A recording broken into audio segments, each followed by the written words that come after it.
2 non-spoiler reviews on 2 books that I got to do as review copies by the authors. Books that I'm going to be talking about today are Saving Yesterday by Jessica Keller and 52nd by Dela. Pretty cool. It's just like one name for the author, you know. My last name is Dela. The first book that I'm going to be talking about today is Saving Yesterday by Jessica Keller. Now, I found out about this book on Mark Shaw's hashtag IndieBooksBC. Mark set up this hashtag for all these indie authors so they can like advertise their book on that hashtag. And last year I was lucky enough to receive about 6 books to review from indie authors, thanks to Mark. Now I'm finally reviewing them. I'm finally getting the time to actually sit down and read them now that school's over. And you know, I don't start uni for quite a while. This is the first one of those books I got to read. Oh, I have to say, this book was really, really good. First drew me in because of the cover. I found it really mysterious and I had to know what was going to happen next. Once I found out it was a YA book about time travel, got me. I was like, I love time travel. Because the protagonist is a female time traveler too, because we don't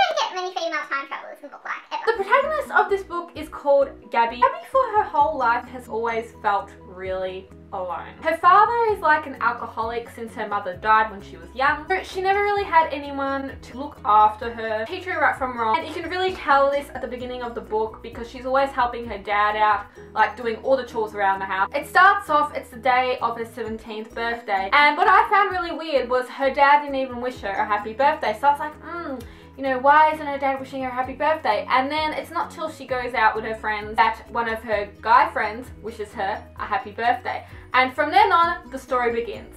Because all of a sudden, this bracelet appears on her arm and won't come off. And she's suddenly swept through time. It's all like leading characters. You know, the story is, you know, they find out something about themselves that they didn't know before. Gabby finds out that she is a shifter. A shifter is a person that's a protector of humans and history itself. The way this works is a shifter is sent to a certain event in history, have to either save the person that they're meant to save or, you know, leave the person to be. To make it either to be that event in history continues as it did, or they can change history. All shifters believe in their god, which is Nicholas, and Nicholas sends them to certain events in history, like he gives them missions. And all shifters live in this kind of hideout, in this limbo. That's where they train. But then, you know, Gabby finds out, oh, you know, I'm a shifter, I'm one of these. Gabby isn't like all the other shifters. Gabby is a special shifter. I can't tell you the reasons why she's special. You have to read this book to find out that for yourself because I'd be spoiling it. All books, there is an evil enemy. In this book, it's the Shades. And the Shades feed off human despair. And, you know, can kill you and this and that. And they're after Gabby. I really enjoyed this book. I loved Gabby as a female time traveler.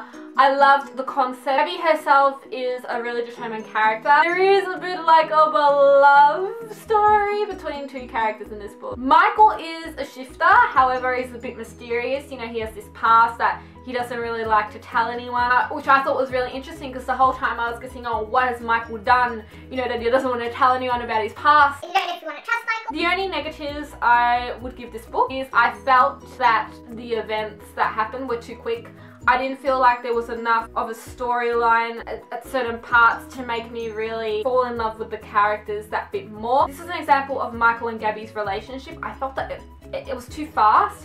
And the attraction was there, I could get that. I felt like they fell in love too fast. Like I was kind of like an observer. I didn't feel like I was really feeling something for them. Other than that, the concept's great. I really enjoyed this book and I'll definitely recommend it. I rate it 4 out of 5 stars. I'll leave the link down below as to where you can get it. Thank you so much for Jessica for sending me this book. I really truly appreciate it. And I hope you write a sequel. I hope there is a second book. I need this story to continue. The next book I got to do as a review copy last year was the 52nd by Dela. I am so sorry to the author that it's taken me this long to do a review on this book. I read it last year. I got it as an ARC copy. Now it's just probably out. Came really nicely. It was like all wrapped up in this package. I got this cool little feather bookmark with it signed by the author. It was just completely awesome. This book was just the most interesting thing. I have never come across this type of concept. It wasn't about your typical Greek gods, angels, that kind of stuff. It was this new type of concept about Aztec minds, a new influence in mythology. Really hard to explain this book, so I'm just gonna read the blurb. None of the sacrifices chosen over the long history had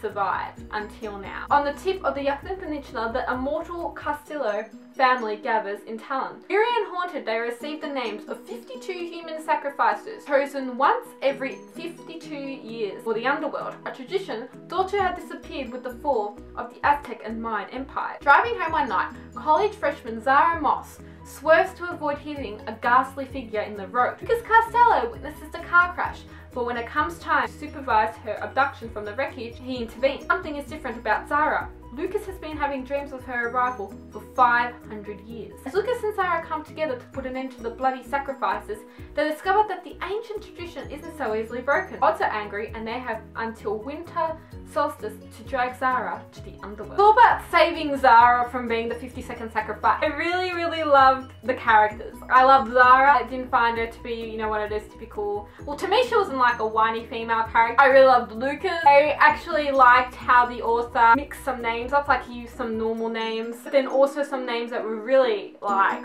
old and ancient, were like hard to say. Like I was just like, there is a bit of a love triangle. We have, you know, Lucas, Zara, and then there's also this guy called Jet, which kind of chucked in there. I didn't really get the whole love triangle thing, but yeah, really nice concept. You know, it's based on ancient rituals, so it's just a completely different type of read. The only thing that's negative about this book was sometimes things are a bit hard to understand. There was so much going on in terms of history and this and that I was a bit Overall, I'd rate this book a 4.5 out of 5. It's got very close to 5 stars. It was really good. I'll leave the link down below as to where you can purchase it if it sounds interesting to you. If you enjoyed my non-spoiler reviews, I'll leave links down below to where you can purchase them, but make sure to get on them. Make sure to support these authors. I am Miranda. Thank you so much for watching. See ya.